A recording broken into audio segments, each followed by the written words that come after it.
Weight loss is unhealthy. What do I mean by that? Whether you're sugar fasting or whether you're doing a keto diet or whether you're following a bodybuilding diet, whether you're doing if it fits your macros or any other diet that you can possibly think of, insert Mediterranean or whatever it is, there's a compromise on the body. There's a pull. Okay. What's the definition? How do we talk about, how do we talk about being in a caloric deficit, right? How do we talk? We talk about it through seeing the scale go down. I believe that's the definition of a caloric deficit, is that your body weight is trending downward. That's kind of the only accurate measure that we have at the moment of figuring out whether you're consuming less energy than your metabolic rate, let's just say. That's the only accurate way, is we have a scale. You weigh yourself, and then you see the scale go downward, right? So I want to ask you this question. The amount of time it would take you to lose 60 pounds and to keep those 60 pounds off, what kind of caloric deficit do you need to be in, and for how long? It's probably going to take a while. Like, could someone do it in 3 months? Sure, I'm sure they could. I'm sure people have. Would it be better if it probably took closer to a year? Yes, it'd be a little bit better because it would probably be more sustainable once you got there. The faster you lose weight, sometimes the faster it rebounds back in the other direction. Weight loss in and of itself can be very healthy. So we can see all these markers of health. We had Stan Efferding come on this channel and talk about, it's on the Mark Smelly Bell channel, saying that when you lose weight, so many of your markers of health improve. Your all-cause mortality improves tremendously just by losing like 10% of your body weight. So if you weigh 400 pounds, if you lost 40 pounds, which is a nice amount of weight, but it's not that much for somebody that weighs 400 pounds. Someone that weighs 400 pounds could lose 40 pounds pretty quickly. And some of their markers of health would improve in a very short period of time. If they kept the 40 pounds off or they continued to lose more weight, they would even get quote unquote healthier. However, with anything, as I've been communicating this entire time, eventually your luck will run out. And what do I mean by luck? I just mean that this idea that you're going to be in like perpetual weight loss, you're going to be perpetually in a caloric deficit, it's going to wear out its welcome. It's not going to be this crazy healthy endeavor forever. So let's say you're in a caloric deficit for 2 years. Well, what potentially happens to your hormones? What potentially happens to your sex drive? What potentially happens to some of your organs when you have this constant, this pull, this downward pull on the body? There's a price to pay for it. So whether you have to utilize a pharmaceutical intervention like a GLP-1 or any of these other things that help with your hunger, your level of hunger, or whether you're doing it through using sugar fasting or you're doing it through a carnivore diet, no matter which way you're doing it, in order for you to lose weight, and when we see the scale goes down, remember the definition of that is to be in a caloric deficit. When you're doing that perpetually for a long period of time, it's not the safest thing to do. It's not the healthiest thing to do. Just like we know the reverse of it's not the healthiest thing to do. So let's say you played football. You played college football or something. You did something real intense. Well, now it's the end of the football season. You play the last game, and for the next 2 months, you start eating a lot, right? Well, that could be great, and that weight gain could be awesome. 20 pounds of weight gain or 15 pounds of weight gain could be really cool. Again, your luck's going to run out. Like, weight gain isn't always bad, but it's not always good either. So somebody that gains weight from being in a suppressed state, let's say somebody is a triathlete and they're in this like competitive season, their quote unquote season is over and now they want to enjoy themselves, eat a little bit more. They're kind of on the skinnier side anyway.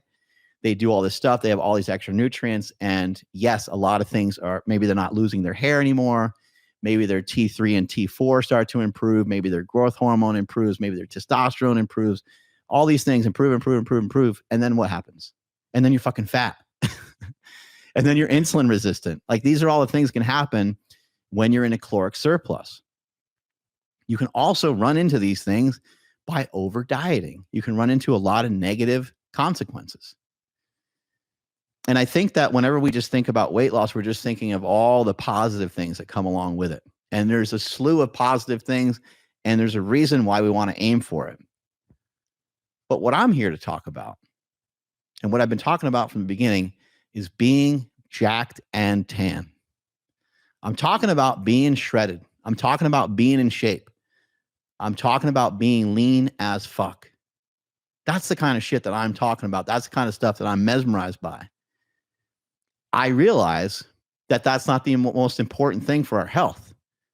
I also would say that if somebody sort of naturally falls into 7-8% body fat, and that's just kind of who they are, and they're not forcing it, then I would say that that's probably somewhat healthy for them, or fairly healthy for them. But in most cases, when you're trying to be really lean and you're not meant to be really lean, I would say that, yeah, like, you're pushing the envelope, just like I was pushing the envelope when I was 330. So I think Dr. Baker made a video about this recently, talking about being very lean, talking about being in really good shape, and how maybe that's not the healthiest thing. Well, if somebody gets to 7% body fat, and if they stay there, like a Marcus Philly or something like that, who I think was down to 5%. And I think Marcus, he realized, hey, I should actually increase my body fat, because this isn't healthy for me. And I think he's had eating disorders and stuff. And he's somebody that's been on Mark Bell's Power Project before. Great guy, really great information. But yeah, he's as lean as could be. I mean, the guy's got striations in his forearms.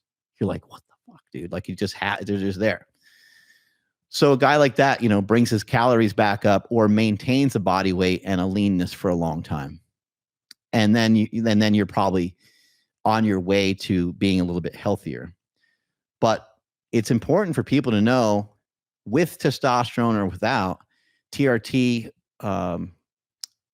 if someone's on TRT or someone's on hormone replacement therapy of some type, yes, it can assist with fighting or combating some of these negative side effects that might happen from being on a perpetual diet, but it won't circumvent all of it. You still might have problems with your dick. You still might have issues with your libido. You might run into all kinds of stuff, including energy. So we talk about sugar fasting and sugar diet being amazing for energy. Yes, it can be. But if we are utilizing the sugar diet and we're getting in really good shape, but we want to get in better and better shape, and we want to continue to lose more body fat, and we want to continue to see that scale trending downward, well, if the scale goes down 5 pounds, 10 pounds, 15 pounds, 20 pounds, so on, 30, 40, 50, 60, right? It starts to go down, down, down. Well, there is most likely, and not always, going to be some consequences of that. That's just the way that this game is. That's the way it's fucking set up. So what do you do? Now you're scratching your head like, wait, shit, even weight loss isn't healthy. I'm not saying in general that weight loss isn't healthy. Hopefully you're understanding what I'm saying. Perpetual weight loss for long periods of time, it's still worth it to lose the weight, but there are some negative side effects that can happen to it. And I actually think that a lot of my weight loss, once it started, I think it really, weight gain and weight loss, I think both fucked my sleep over. I wake up every 90 minutes, and I have for, I don't even know how long. It's just been that way. Zero solutions, by the way, the magnesium and so forth, and all the different stuff. Now, the other thing is, I don't have any symptoms that I can recognize. I don't feel tired. It doesn't show up in my blood work. So I don't know what the hell to tell you about that. It's just something that I'm like, well, I wake up every 90 minutes, and I wake up every 90 minutes for pretty much as long as I can remember. but it doesn't seem to have a negative impact on anything. So I'll just continue to examine it and continue to try to figure it out, but never figured it out. With all the experts we've had on the show, I've communicated with everybody, and then no one seems to be able to assist me with it. But also there's the possibility that I don't even need any assistance with it, because maybe it just doesn't matter. Maybe I just always wake up every 90 minutes, and maybe that's just the way it is. It's not every single night, but it's it's most nights. And I think that maybe through all that weight gain for that period of time, where I was 330 and up over 300 for a handful of years, I'm basically 6 or 7 years removed from that time period. So you figured at this point, with this amount of weight loss, that would have resolved itself. But anyway, mouth tape and all these things, they do help. It helps for me to breathe in and out of my nose. I do have way more restful sleep. It's just that every 90 minutes I wake up and I pee. And I've been doing that for a really long time. So it's just, some of these things that we run into, they're not always going to be solvable. But so many things can be solved when we start to lose weight. But I think it's important for everyone to understand that weight loss, or your diet strategy, even if your diet strategy is promoting weight loss or it is resulting in weight loss, does not necessarily mean that you're always going to have a healthy outcome. What is even further interesting to me is, well, what if somebody's consuming a lot of saturated fat and protein, they're on like a carnivore diet, and they're losing weight? Like, are those people in? Because like some of the more recent information that I've been hearing is that if your protein's high and your saturated fat's high, you can potentially cause insulin resistance. Well, would that happen in somebody that's like getting leaner and leaner and the scale's going down? I would say I don't think so. I think most of the things that we see are in the presence of a caloric surplus. And that's something to really keep in mind. And in a moment, for those of you that are watching live, we can take some questions whenever you guys have some. But I also want to just finish some of what I'm saying here, and I would like to show you guys how in The War on Carbs, which was written in 1952 by myself. Now, it was written, I don't know, fucking 10 years ago, 15 years ago. It alludes to some different phases of the diet where you start to eat some carbohydrate. It talks about how there's 3 phases, 3 different phases to the diet. I do talk about the PED diet, which at the time I wrote was the performance enhancing diet. Ryan, maybe you can just read. You don't have to read that whole thing, but maybe just read some of it. Yeah, it says performance enhancing diet, PED, a typical day. If you're doing the PED diet, it looks just like the War on Carbs, except you'll add carbs before and after your workout. For me, carbs from something like rice or a sweet potato several hours before a training session work great. There's been new research showing that certain carbs, when heated and cooled, become a resistant starch. Resistant starches, sweet potatoes and sushi rice are ideal for low carb living. Post-workout, I have orange juice or OJ plus Gatorade to help replenish carbohydrates. Having my pre-workout carbohydrates come from food allows me to make an agreement with myself that I'm not going to eat any more food carbs the rest of the day. Well said. And well written, whoever wrote that. No, that was written in the War on Carbs book a long time ago, talking about these prebiotic fibers that resistant starch. Basically, poof, it's like a magic thing. You cook up a bunch of rice, you let it sit in the fridge overnight, and the carbs are reduced by about 50%, which doesn't make any sense. And further, if you heat it and cool it again, it happens again. Like, it happens like over and over and over again.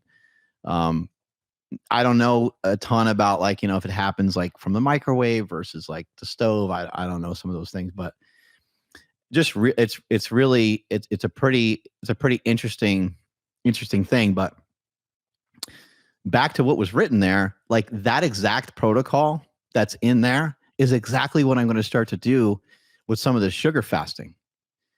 I'm going to do exactly what I wrote there. The orange juice post-workout with Gatorade, like that's money. I got that one from Stan Efferding.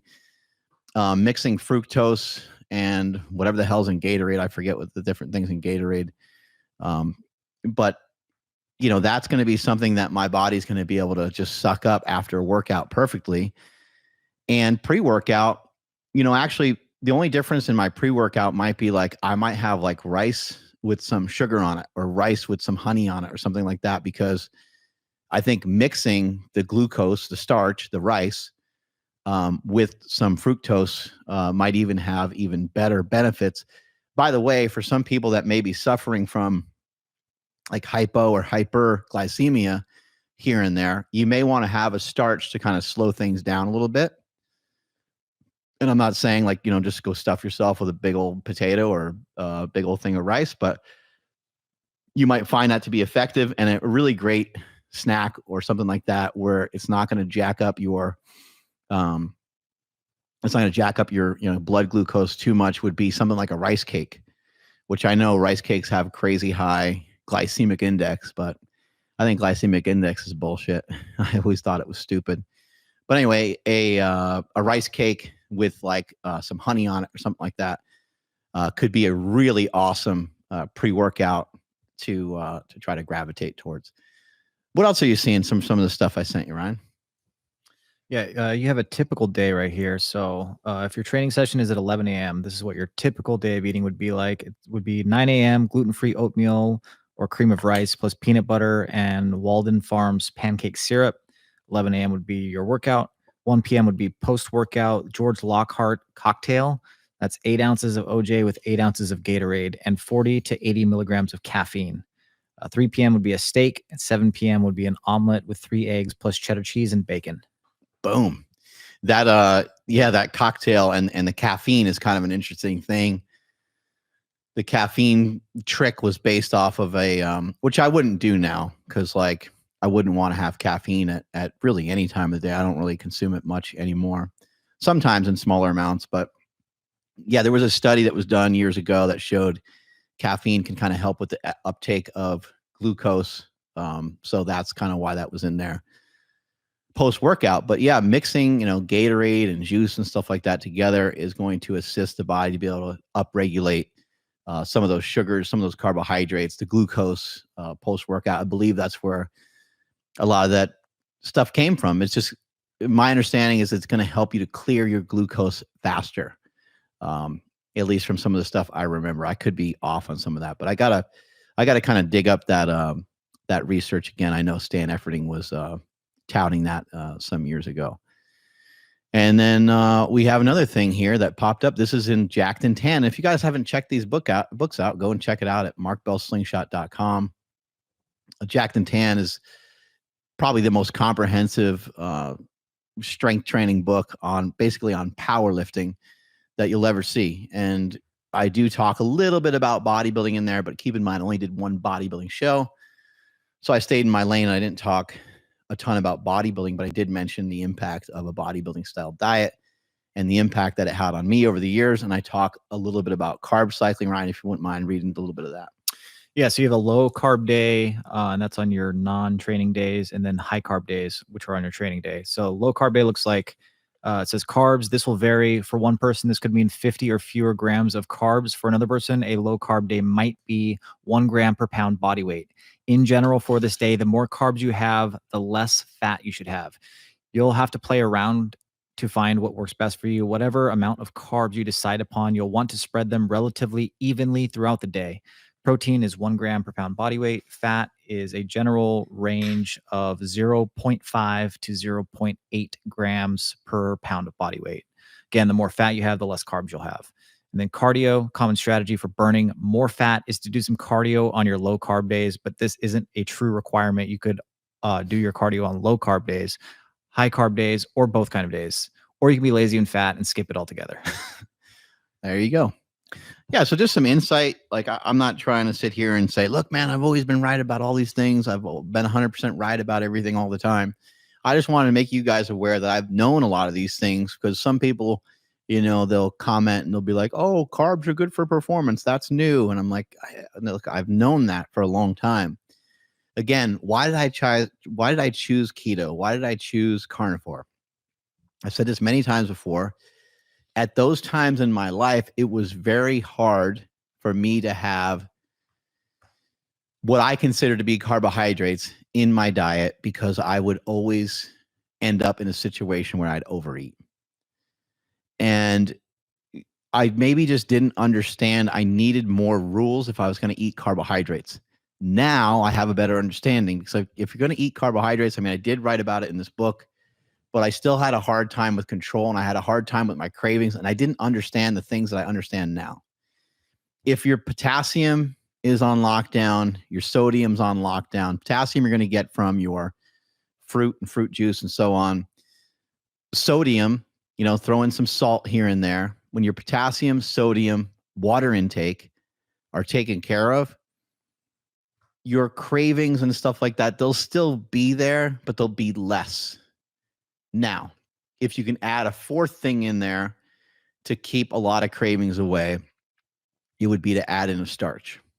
And so the starch part of it is where things can get a little trickier just because, again, it's just easy to overeat on starch. It's easy to start to make your calories go through the roof. But now if we start to look back at some of the things I said in Jacked and Tan and some of the things I said in the War on Carbs, and we put these carbohydrates around our workout, well, shit, man, we get to have a really magical and beautiful kind of system in place to be able to hammer some really good food. Tonight, when I'm done with my workout, I'm going to have some rice and some steak. And I'm super excited for that. And I cooked the rice with some vinegar, with some rice vinegar and some sugar in it. And it just has like this little bit of sweetness to it. It's not crazy sweet, but mixed with the steak, it's going to be completely unbelievable. It's going to be post-workout. So post-workout and or in the morning is going to be the best places to do these things. And obviously, if you work out in the morning, like that's even more beneficial because in my opinion, when you get these things done early in the morning, it seems like you're able to burn through them better throughout the rest of the day. That's something that Cole talks about a lot. And that's something I communicated with years ago in talking with other bodybuilding coaches who said, yeah, front load your day and with working out and carbs. Then as the day goes, you trail off your carbohydrates a little bit until bedtime. Then you can hit yourself with a little bit of carbs before you go to bed to give you something to kind of like calm down, relax, not real crazy abundance of carbohydrates or crazy abundance of straight sugar before bed, but something that's going to just kind of just calm you down a little bit and just give you something sweet to have because most people want something sweet when they're ending their day. So I wanted to communicate that over to you guys and just show you a little bit of that stuff. I also wanted to say that I mentioned earlier that your luck will eventually run out. And it's important to understand that it's my belief to utilize many strategies from many different diets.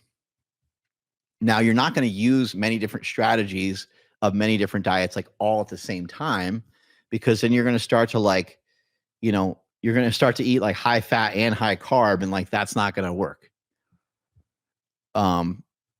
However, can we still eat high fat and high carb? Can we figure that out? Sure. Sounds like we could if we cycle our macros, right?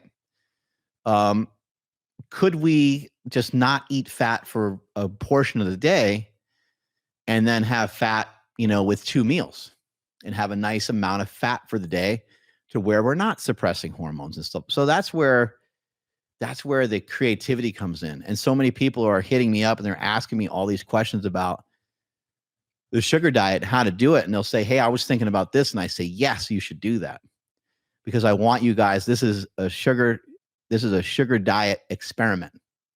It's an experiment and you should experiment with it. And how many other people ask you to do that? How many other people give you the permission to do that? I think it's really important that you understand that and understand, again, which I've said from the beginning in sharing information about sugar fasting. I know that you sometimes see me eating candy. I have some candy right here, but I also have a smoothie. I eat a lot of fruit. I have a lot of fruit juice, and I have a little bit of candy here and there. The candy just kind of can make it fun. I do not even eat candy every day. It's probably like, I don't know, twice a week, maybe. And so people can kind of misinterpret some of the information I'm sharing, but sticking those carbohydrates around your workout is going to help to make everything more effective. And just understand that even with the sugar diet, you're going to have to make some tweaks. The sugar diet that you're doing today might not be the sugar diet you're doing a year from now. For some of you, you need to tighten your shit up. You need to stop thinking that you can just overeat and you can just eat as much fruit and as much fruit juice as you want, and as many smoothies as you want, as much candy as you want. That's not the diet. No sirree, Bob. That's not the diet. You want to try to follow for a handful of days or 3 days in a row or so of no starch, no protein, and no fat. No starch, no protein, no fat. Don't worry, it'll be balanced out. You're not going to lose muscle. You're not going to lose anything other than some weight on the scale, because we're going to make sure that you start to get some of those nutrients back. So use it, maybe every 2 days or every other day or whatever amount you think is going to work well for you. I've had a lot of people start out by just doing fruit fast by day, meat and starch by night, and they've had great results. Lost 10 pounds, 15 pounds, and so on. They lost it pretty quickly. If you're going to do that, use that sugar fast throughout the day as an actual fast with sugar. So don't go nuts with your calories in terms of your juices and your smoothies and stuff. But, enjoy them and allow them to carry you through to dinner. Okay. And then have your dinner, have your lean meat and your protein and your starch and your vegetables. And then if you still want to end the night with something sweet, make another smoothie or have a sorbet or something like that and end your day that way.